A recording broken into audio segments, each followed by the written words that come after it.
It is not in the audiobook. It is my gift to you for taking this time with me today. The link is the first one in the description below this video.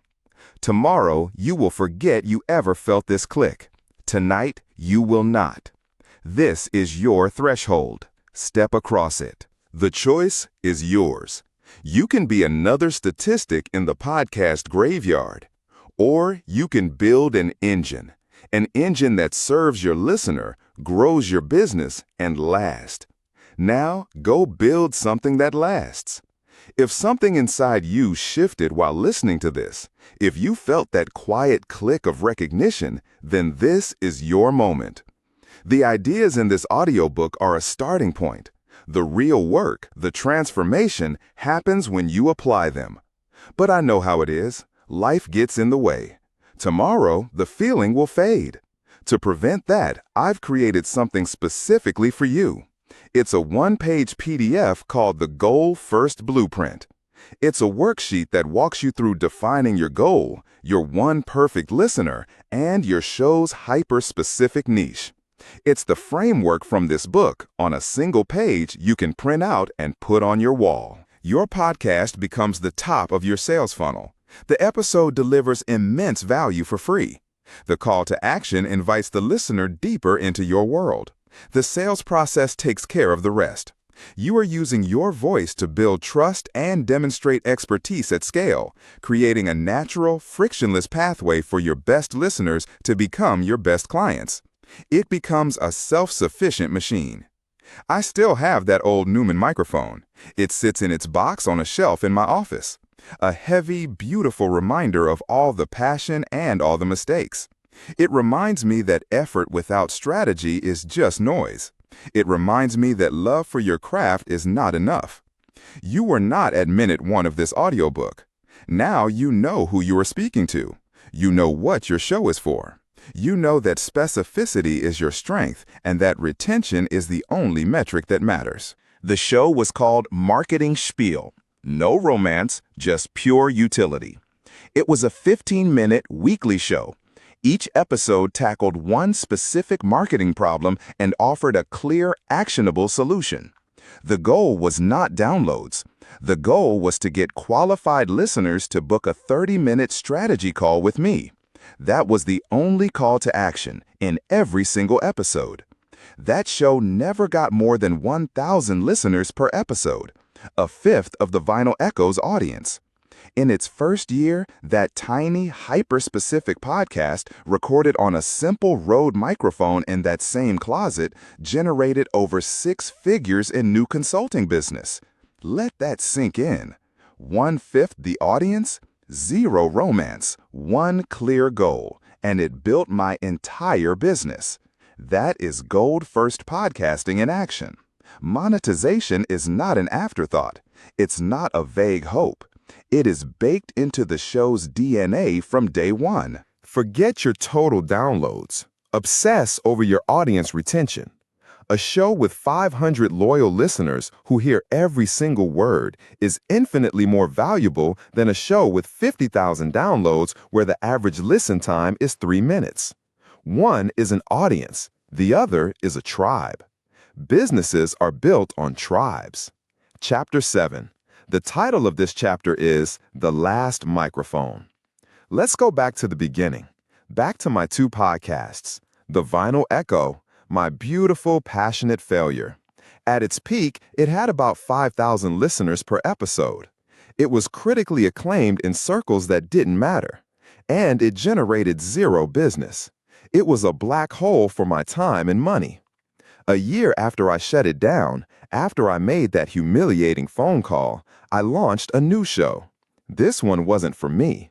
It was for my one perfect listener, a marketing manager at a B2B tech company. For years, the podcasting industry has obsessed over one number: downloads. It's a vanity metric, a shot of ego that tells you almost nothing. A download doesn't mean a listen. 1 million downloads means nothing if everyone stops listening after 30 seconds because your intro was too long and self-indulgent. There is only one metric that tells you the truth: the listener drop-off rate. Your podcast host provides this data. It's a graph that shows you second by second where your listeners are abandoning you. This graph is your report card. It is the unvarnished truth. Do you see a huge cliff in the first 2 minutes? Your intro is too long. Cut it. Does the energy dip in the middle during a long, rambling story? People are leaving. Cut the story. Does almost no one make it to your call to action at the very end? Then your call to action is worthless. Move it to the front. It is about answering the most urgent, painful questions your one perfect listener is asking at 3 in the morning. This is your content engine. Each episode is a direct answer to one of these questions. That's the whole strategy. It eliminates writer's block forever. And it guarantees your content is valuable. You're not guessing what people want. You're giving them exactly what they've asked for. But creating valuable content is only half the battle. Is anyone actually listening? This brings us to the truth.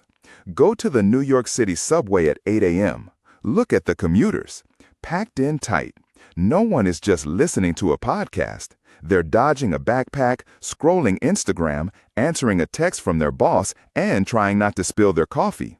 Their attention is under constant, brutal assault. This is the environment where your podcast has to survive. Your job is to listen. We built her what I call a question engine.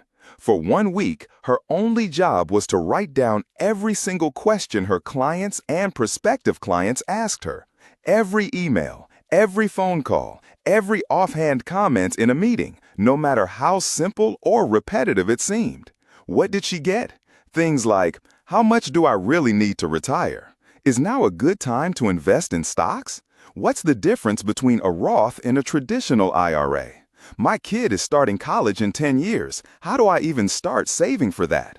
By the end of 1 week, she had a list of 47 distinct questions. 47 weeks of podcast episodes. Almost a full year of content handed to her on a silver platter by the very people she was trying to reach. Your customers are screaming the answers at you every single day.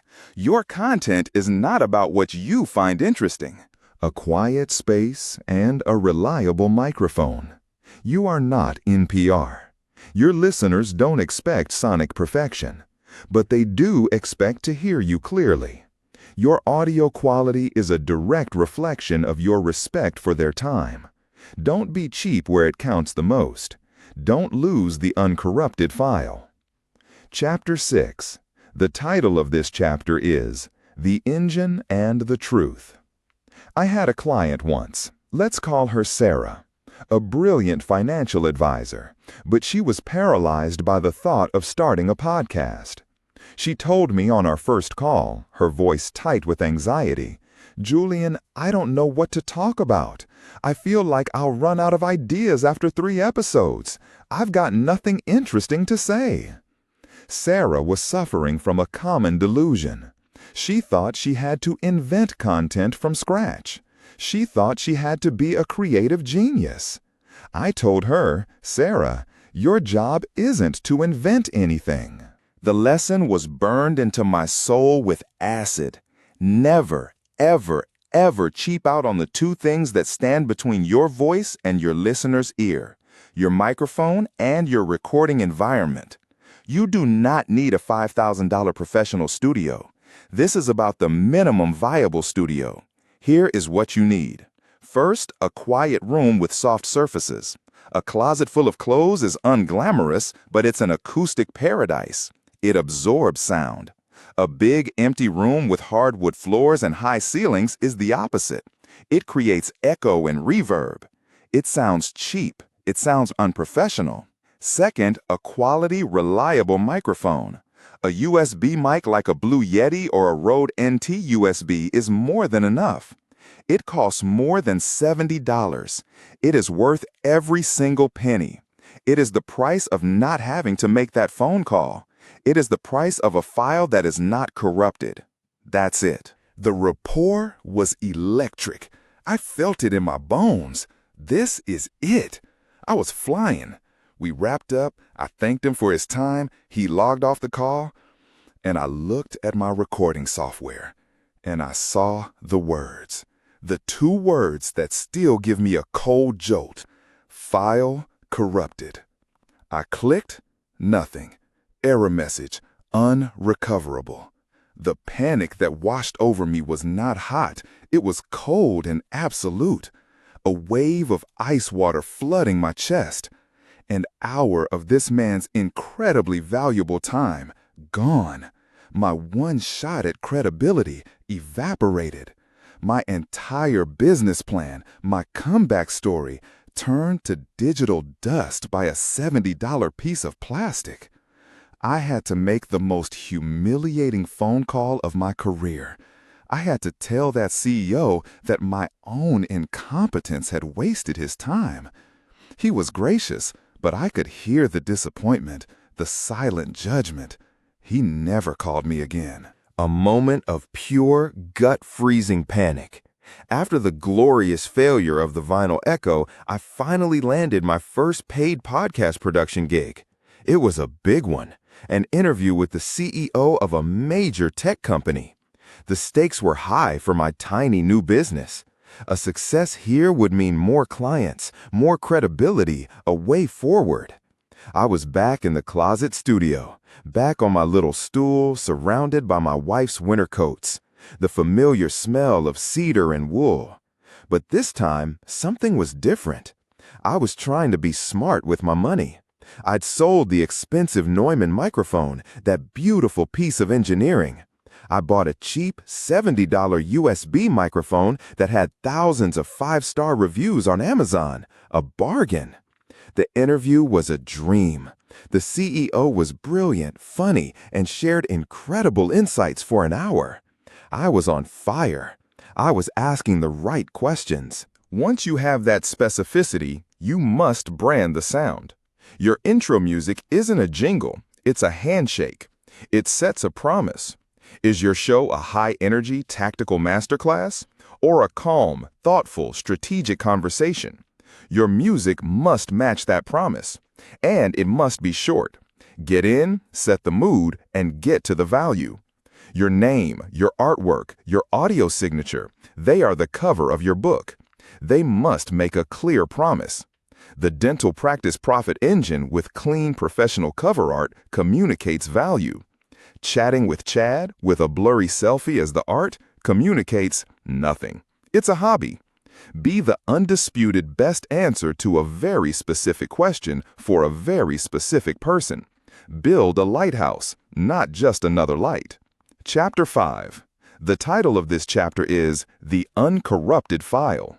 Let me tell you about the worst moment of my professional life. And if your podcast is titled The Dental Practice Profit Engine, you win. You aren't competing with a million other shows. You are competing with maybe 3, and you can own that space. This requires courage. It feels wrong at first. It feels like you're leaving people out. Good. You are leaving people out. You are deliberately and strategically ignoring 99% of the market to become an irresistible magnet for the 1% who are your perfect customers. The 1% who will actually pay for your services. Think of it like this. Your content is a solution. A generic show is like a doctor saying you should eat healthier. It's useless advice. A specific show is a 7-day meal plan, complete with recipes and a shopping list for an athlete trying to cut 5 pounds before a competition. One is noise. The other is an indispensable solution. It has gravity. If you happen to be a long-haul trucker with type 2 diabetes and you've been curious about the ketogenic diet, finding that show feels like a miracle. You don't sample an episode, you don't check the reviews, you subscribe instantly. You feel a jolt of recognition. You think, this is for me. You binge the back catalog on your next cross-country run. This is the power of the hyper niche. Specificity is your greatest marketing weapon in a crowded world. Your podcast must be painfully, uncomfortably specific.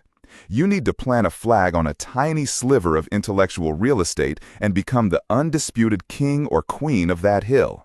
The riches are in the niches. This is all about discoverability. No one goes to Google and types in business podcast.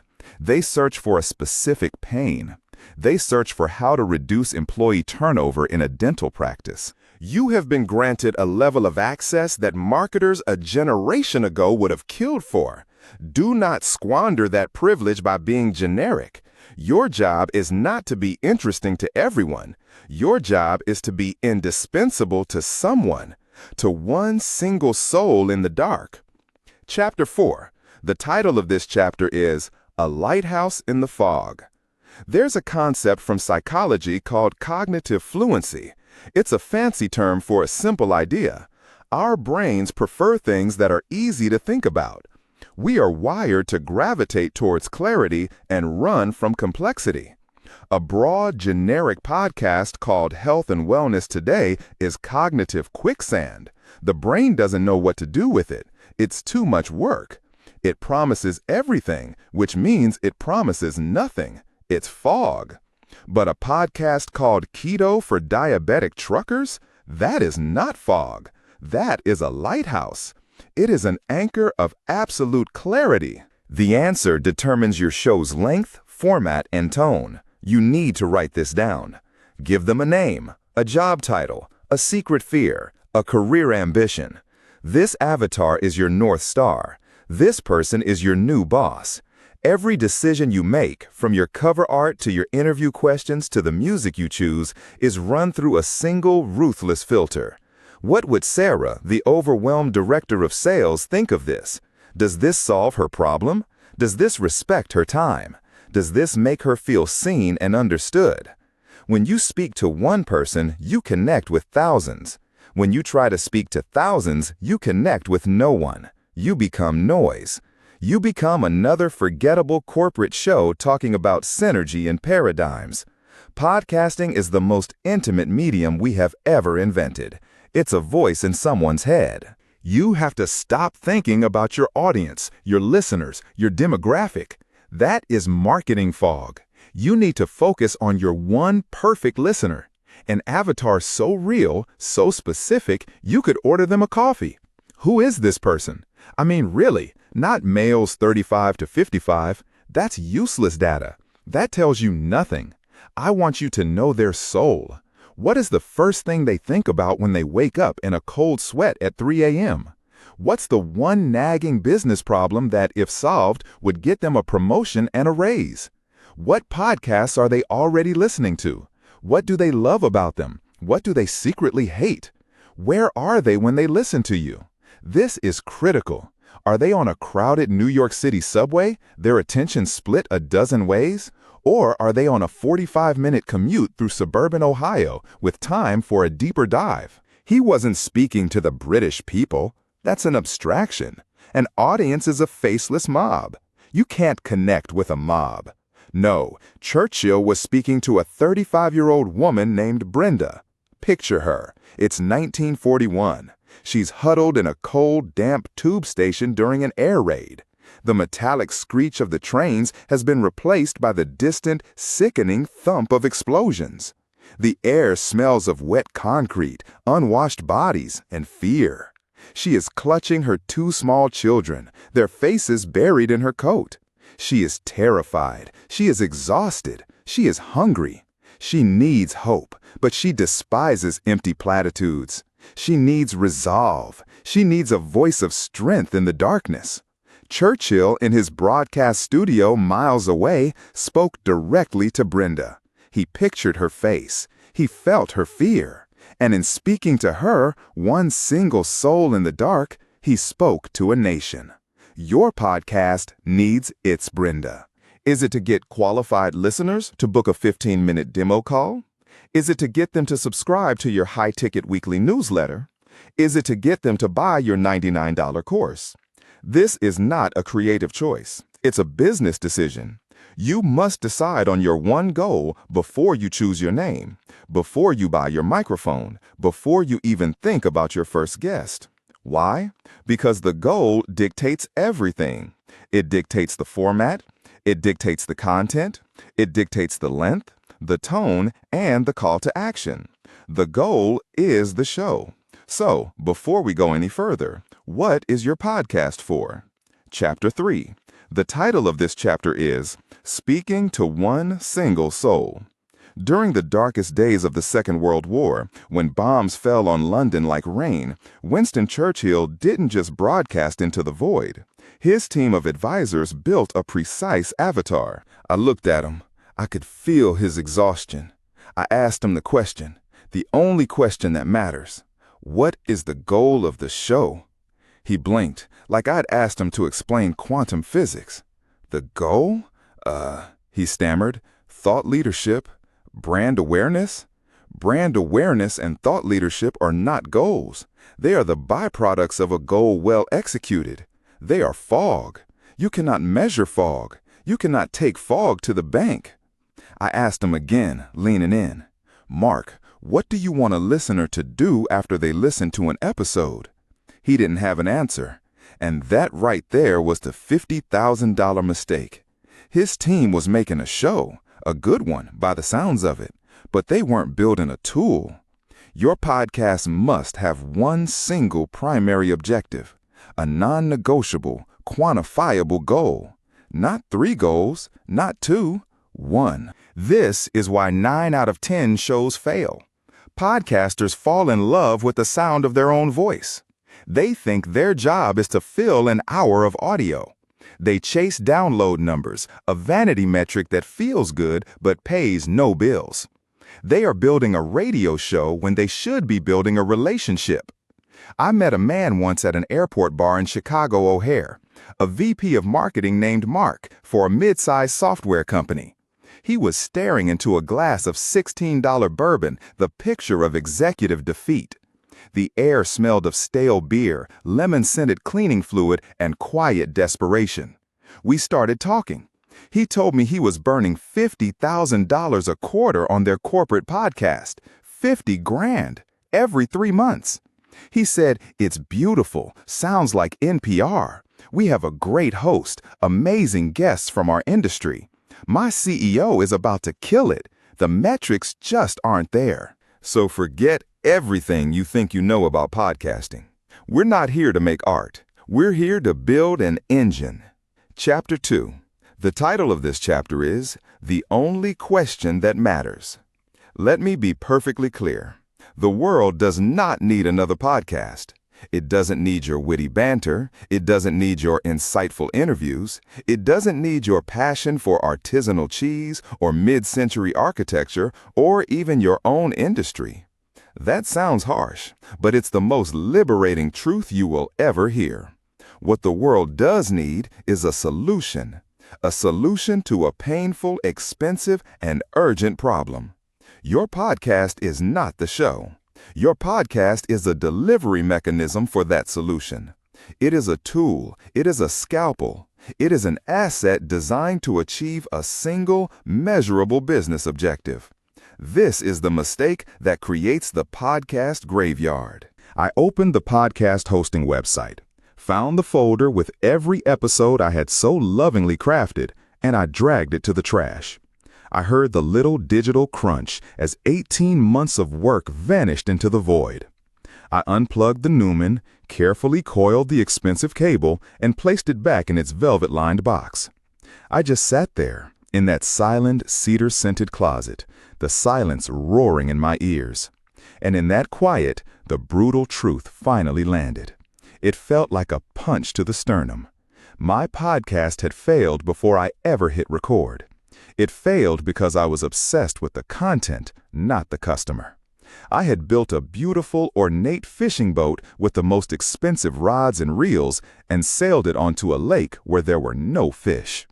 This audiobook is the system I built in the ashes of the vinyl echo. It's not about passion. It's about profit. I obsessed over every single pop, every breath, every nuance. That was my signature scene, my daily ritual of delusion. For 18 months, I hunted down obscure musicians. I conducted interviews that were, if I'm being honest, masterful. The audio was pristine. The storytelling was compelling. We got rave reviews in tiny niche audiophile blogs that my friends sent me, telling me it was the best thing they'd ever heard.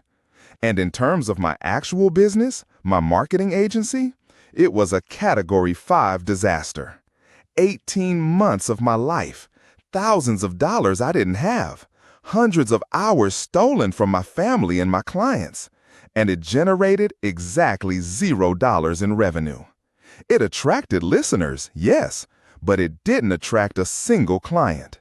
It was a passion project masquerading as a business asset, a very expensive hobby. The day I finally accepted the truth felt like a death. It taught me a lesson forged in humiliation, a lesson that will save you years of your life. This isn't about finding your voice. It's about finding your customer. Welcome to Goal First Podcasting, Chapter 1. The title of this chapter is The Beautiful Failure. My first podcast was called The Vinyl Echo, a stupidly romantic name, I know. It was my love letter to the forgotten B-sides of 70s funk and soul. I poured my savings into a vintage Neumann microphone, the kind you see in black and white photos of Sinatra, all chrome and gravity. I soundproofed a tiny closet with my wife's winter coats. The air inside was always still and thick, heavy with the smell of cedar and wool. I remember sitting on a small stool in that cramped space, the single bare bulb above making me sweat, watching the green lines of the audio waveform dance on my screen. 90%. That is the number of podcasts that die before their 10th episode. 9 out of 10 dreams that start with the fire of a new idea and the thrill of a new microphone are digital ghosts within 3 months. And the worst part? You're probably next. This isn't a crisis of passion, it's a crisis of design.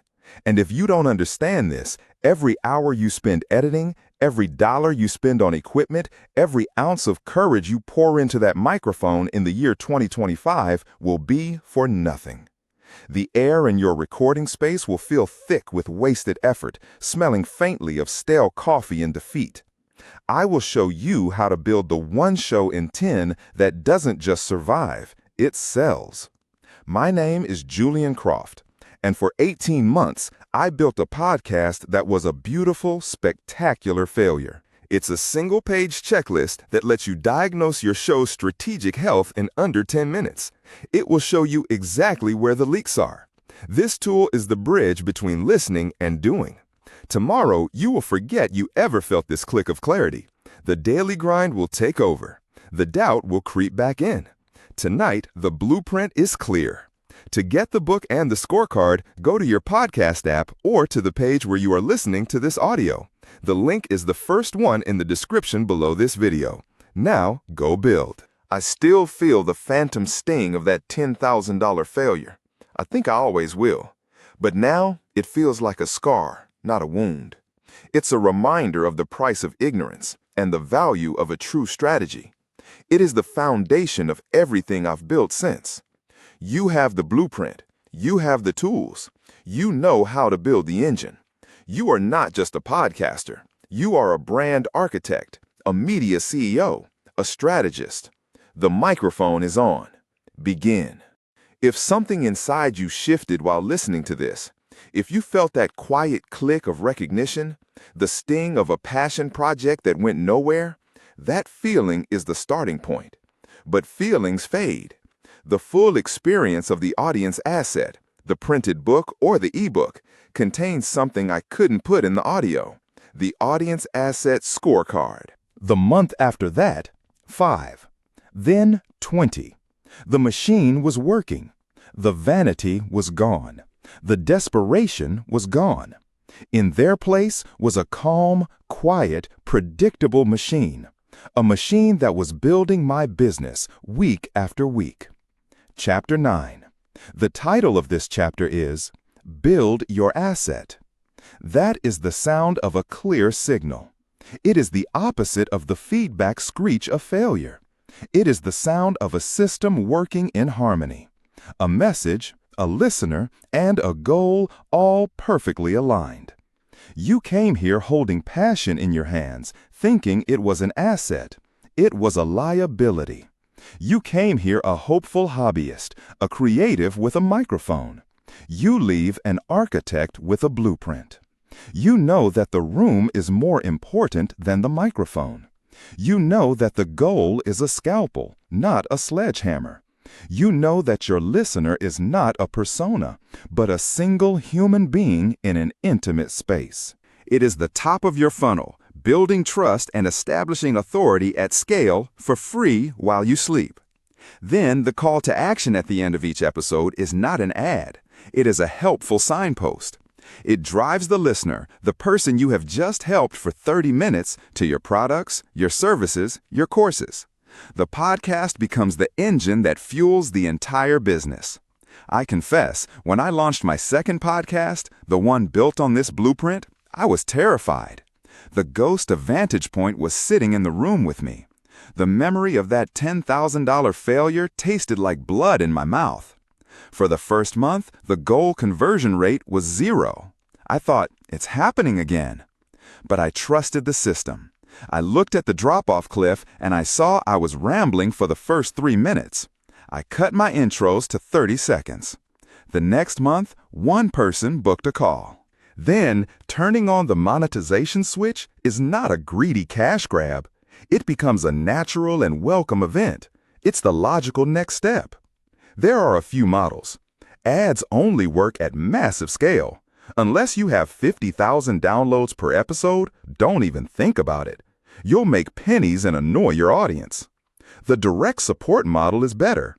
Using platforms like Patreon, your most loyal listeners, your true fans, pay you a small amount each month, maybe $5, in return for bonus content, behind-the-scenes access, or a private community. This creates a stable, predictable income stream straight from the people who value you most. But the most powerful, most strategic model of all is to see your podcast as the ultimate funnel. The show itself is free. It is a massive, generous offering of your best ideas. Her podcast transformed from a monologue into a collaborative conversation. Her conversion rate for booking new clients through the podcast tripled in 60 days. This data transforms your podcast from a guessing game into a predictable system. And a predictable system can be monetized. Chapter 8. The title of this chapter is The Monetization Switch. When I say monetization, what do you picture? Annoying ads for mattresses and meal kits interrupting the flow of the show? That's one way. It's the worst way, but it's a way. The real goal isn't revenue. That's the critical mistake. Revenue is not the goal. Revenue is a byproduct of value. Let me say that again. Revenue is a byproduct of delivering immense, undeniable value. If you have spent the last 6 months building trust, serving your niche, solving real problems, and becoming an indispensable weekly ritual for your listener, third, and this is the only one that really connects to your bank account, gold conversion rate. This is the big one. Of the people who listen, how many are taking the one action you want them to take? How many click the link in the show notes to book a discovery call? How many use the promo code to buy your course? This is the number. If this number is 0, your podcast is a hobby. If this number is growing, you have a business asset. A client of mine, a life coach named Sarah, used to call me in a panic every month. She was out of ideas. She felt like a fraud. We shut down her brainstorming and built her a dashboard. We use social media polls and email replies not as a bullhorn, but as a listening tool. She asked her audience, what is your single biggest struggle with productivity right now? They told her. She turned their exact words into episode titles. Audience growth rate. Not the total number of downloads. The percentage of growth, month over month. Is it growing at a steady 10%? 20%? This number tells you if your gravity engine is working. Is it pulling more of the right people into your orbit consistently? A flat growth rate, even with high downloads, is a sign of a dying show. Second, the drop-off cliff. Your hosting provider gives you this data. A graph for each episode showing listener retention. Where do people stop listening? Is there a sheer cliff at the 10-minute mark every single time? If 50% of your audience disappears at the same point in every episode, you don't just have a content problem. You have a format problem. Maybe your interviews are too long. Maybe your intro is boring. This graph is the most brutally honest, unfiltered feedback you will ever receive. It is a gift. Listen to it. That's not an ad, it's a trusted recommendation from a known source. An interview isn't a lecture. It's a sparring match where you both come out looking stronger. Building this trust is the blueprint. Now we need the tools to actually construct the engine. Chapter 7. The title of this chapter is The Dashboard, Not the Diary. Stop looking at your download numbers every day. I'm serious. Delete the app from your phone. It's not a dashboard, it's a diary of your emotions. It's a slot machine for your ego. You see the number go up, you get a little dopamine hit. You see it go down, your day is ruined. It's a vanity metric that tells you almost nothing about the health of your business. It is a distraction from what truly matters. There are only 3 metrics that matter on your podcast dashboard. 3 numbers that tell you if your machine is working or if it's breaking down. What do they hear? Your audio signature, your theme music, is a handshake. Does it sound like a cheap, generic $5 jingle? Or does it feel professional, confident, and aligned with your brand? Bad audio is the new bad grammar. It instantly destroys your credibility. Then you architect the word-of-mouth trigger. The best advertising for your show is when one person tells another, you have to listen to this. You can't force this, but you can engineer it. You do it by interviewing guests, not for their audience, but for their endorsement. When you bring a guest on, your job is to make it the best interview experience of their entire life. Prepare for hours, research their work deeply. Ask questions they've never been asked before. Make them sound like a certified genius. A happy guest becomes your unpaid evangelist. They share the episode with their entire network. But one of those listeners was the chief information officer of a massive, multinational construction firm with projects in 17 countries. He was a man who commanded $1 billion budget.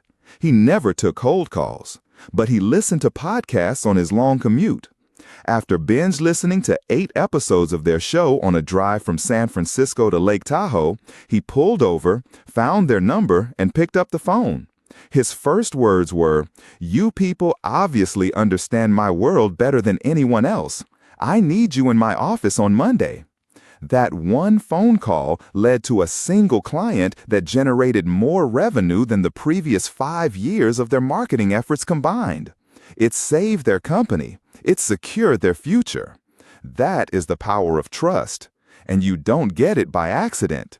You build it with architecture. It starts with the first 7 seconds. Your listener hits play. This gravity is what draws them in. But what makes them trust you enough to act? That requires a different kind of architecture altogether. Chapter 6. The title of this chapter is The Architecture of Trust. Let me tell you about a small software company called Forge and File. For 5 years, their marketing was a brutal grind. Cold calls that went to voicemail, emails that were never opened, thousands spent on booths at trade shows where they'd get maybe 3 lukewarm leads. The founders, 2 brothers named Kevin and Sam, were close to giving up. Their personal savings were almost gone. Then they launched a podcast. It was painfully niche. It was called Data-Driven Design, and it was focused exclusively on data management for large-scale architectural firms. Their audience was tiny, maybe 500 listeners per episode. They felt like they were shouting into the void. This is not just a good marketing tip. It's a biological imperative.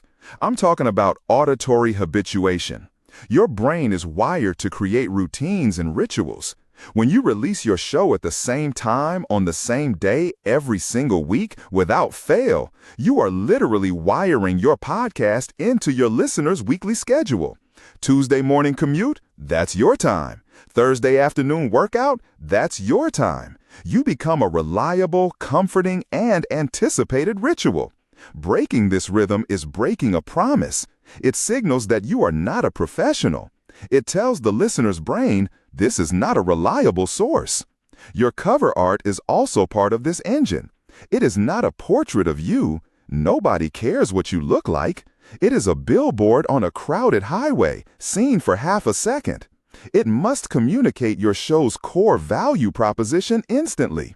Bold text, a clear concept. Gravity is the invisible force that pulls your ideal listener out of the chaotic noise of the internet and locks them into your orbit, week after week after week. It's not magic, it's physics. And it's built on two core principles: a niche that acts as a lever and consistency that acts as a contract. First, the niche, the lever. Your show can't be the marketing podcast. That's like trying to boil the ocean. It must be the podcast for B2B SaaS marketers targeting the U.S. healthcare industry. Specificity is your power. The riches are in the niches. Why? Because when you are hyper-specific, you have zero competition. You are not a voice, you are the voice. The niche is the lever that allows you to move a massive audience with minimal force. You're not shouting in a stadium, you're whispering in the ear of the exact person who needs to hear you. Second, consistency, the contract. When you do this, you move from being just another podcast to being an indispensable weekly conversation. You make a one-person promise. I understand your real problem, the one you don't talk about, and I am here every week to help you solve it. That promise is the foundation. And to deliver on it, you have to build the machine that brings them to you and keeps them there.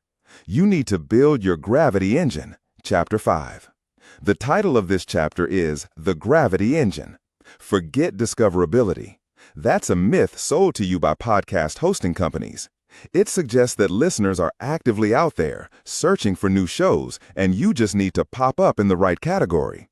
The truth is, people are drowned in content. They are overwhelmed, exhausted, and defensive. They aren't looking. You don't need to be discoverable. You need to have gravity. They understood water rights and soil composition. They knew where the gold was likely to be before they ever broke ground.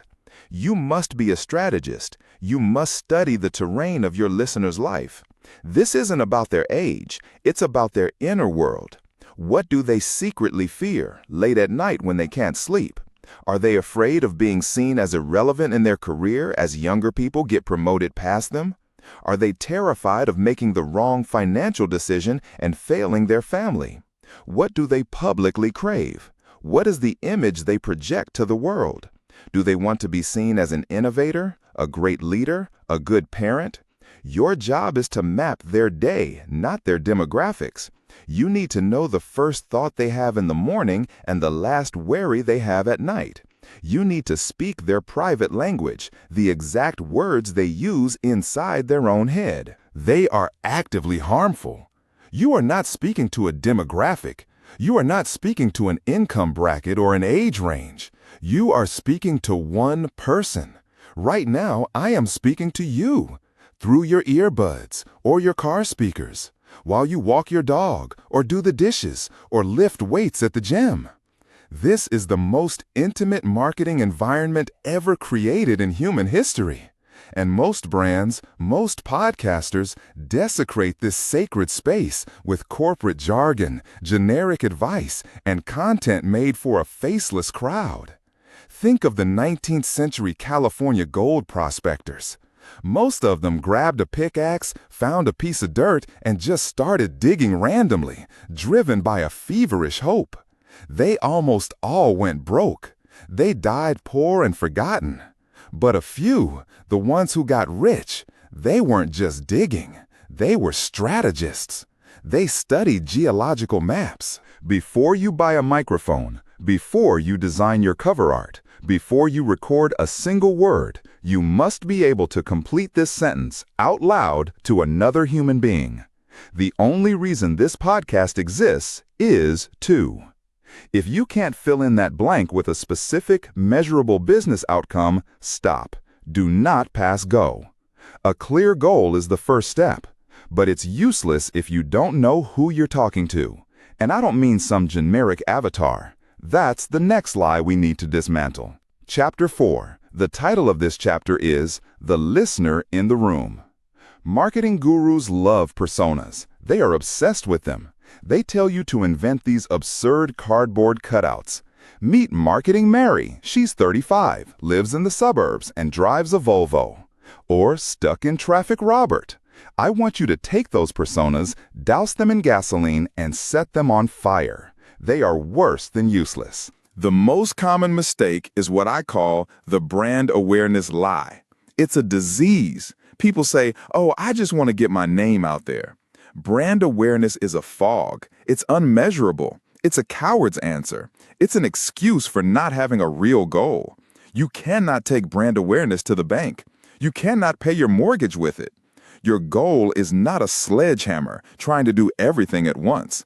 It is a scalpel. It is designed for a specific, precise surgical operation on your business. Are you generating leads or are you making a direct sale? These are fundamentally different goals. They require different content, different calls to action, different show structures, even different tones of voice.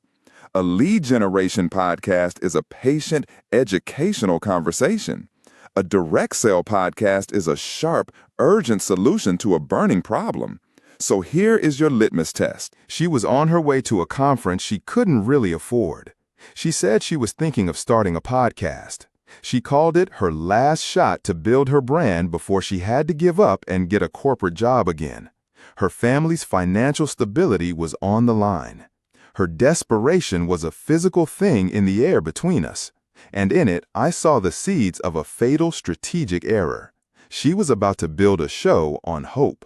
And a podcast built on hope will fail 100% of the time. A podcast built on a clear, singular objective, that can change everything. Your show must have one job, one and only one. Is its job to generate qualified leads for your high-ticket consulting business? Is it to drive direct, low-cost sales for your $20 ebook? Is it to establish you as the unquestioned authority in your niche so you can command $50,000 speaking fees? It makes you record a rambling 2-hour interview because you were having fun, forgetting the listener on the other end, the one stuck in traffic whose time you were wasting. You have to kill that instinct. You must become ruthless. You must learn to see your podcast not as a stage for your passion, but as a tool for your business. We are not here to make art. We are here to get results. And the first step is to point the tool in the right direction. It requires a goal so sharp it can cut through the noise. Chapter 3. The title of this chapter is The Goal is a Scalpel. I remember sitting in a rainy airport lounge at Chicago O'Hare. The air smelled of wet wool coats and Cinnabon. A woman sat down next to me, her face pale and illuminated by her laptop screen. She looked exhausted. We started talking. She told me she was an executive coach named Jessica. You believe that somehow that audience will magically support your business, buy your thing, hire you. This is a dangerous fantasy. It's the story you tell yourself to avoid the hard work of strategy. Your podcast is not a creative project. It is a strategic marketing asset. Its success is not measured in downloads, likes, or 5-star reviews. Those are vanity metrics. They are digital candy, a quick sugar high that leaves you empty. Real success is measured in the predictable achievement of a single, non-negotiable business goal. It is measured in contracts signed, courses sold, and invoices paid. Your passion makes you self-indulgent. It makes you talk about what you find interesting, not what your ideal customer needs to hear. It was a physical weight in my chest. That failure became my obsession. It is the reason this recording exists. That $10,000 mistake is the tuition I paid so you don't have to. Chapter 2. The title of this chapter is Your Passion is a Trap. Let's be blunt. 99% of podcasts die before their 10th episode. They don't go out with a bang. They fade away, a quiet, whimpering death into the digital void. Why? Because they are built on the flimsy, treacherous foundation of passion. Passion is fuel, yes, but it is not a blueprint. It is the gasoline, not the engine. It is the explosive, not the missile guidance system. You start a show because you love talking about ancient Roman history, or artisanal sourdough bread, or a niche bit of software. You believe that if you just share your passion with enough energy, an audience will find you. She just put a hand on my shoulder and looked at the screen with me. It wasn't the download stats, it was the bank account. $10,417. That was the cost of the gear, the hosting, the artwork, the plugins. Below it, the line for revenue, a flat, perfect zero. Not a single client, not one qualified lead, nothing. My passion project was a financial black hole. And in that moment, with Anna's hand on my shoulder, the silence was louder than any feedback screech. The internal monologue was just one repeating phrase. What have you done? All this work for nothing. The sting of that failure felt like a betrayal. I had done everything the so-called experts told me to do. Follow your passion, they said. Be authentic. Create great content. But I hadn't built a business asset. I had built an expensive, time-sucking hobby. And the shame of that was heavy. My show was called Vantage Point, and I loved it. I truly did. I was a brand strategist, and I believed my passion for the topic was my greatest strength. Every Tuesday and Thursday night, I'd be in that closet, interviewing brilliant people, editing until my eyes burned and the cursor on the screen started to blur. My wife Anna would knock on the door around midnight. She'd say, "Are you coming to bed?" Her voice was always gentle, but I could hear the real question underneath. Is this worth it? I told myself it was. The downloads were decent, a few thousand per episode. Friends said nice things. But after 6 months, the feeling in my gut was undeniable. It was the same feeling you get when you know a relationship is over, but you're not ready to admit it. One night, Anna came in, not to the closet door, but into the office where I was staring at my laptop. She didn't say a word. This audiobook is the blueprint to ensure you never have to feel that. It's a promise that your voice will become an asset, not a liability. My name is Marcus Vance. That failure I just described, that was my story. It's a failure that cost me $10,000 in 6 months of my life. But I deconstructed that failure and hundreds of others to find the hidden rules of success. This is not a book about finding your voice. It's a book about building a machine. Welcome to The Audience Asset. Chapter 1. The title of this chapter is The $10,000 Mistake. The closet in my apartment was my recording studio. I'd stapled thick moving blankets to the walls. The air was hot and it smelled of old wool and dust. I sat on a small stool, hunched over my $1,500 microphone, the big, beautiful silver one I thought was the key to everything. Your passion will kill your podcast. It won't just hinder it. It won't be a minor obstacle. It will be the single driving reason your show ends up in the digital graveyard with 99% of all others. You will pour your heart, your time, and thousands of your dollars into a microphone, and the only thing you will get back is the suffocating echo of your own voice. The stakes by 2025 are not just about being heard. They are about survival. Your business, your reputation, your last shot at building something that matters. It's all on the line. I want you to feel the cold dread I felt sitting in a dark room at 3 a.m., the only light coming from a spreadsheet on my laptop. The air smells of stale coffee and hot plastic from the computer fan. The numbers on the screen don't lie, and they are telling you that you have failed.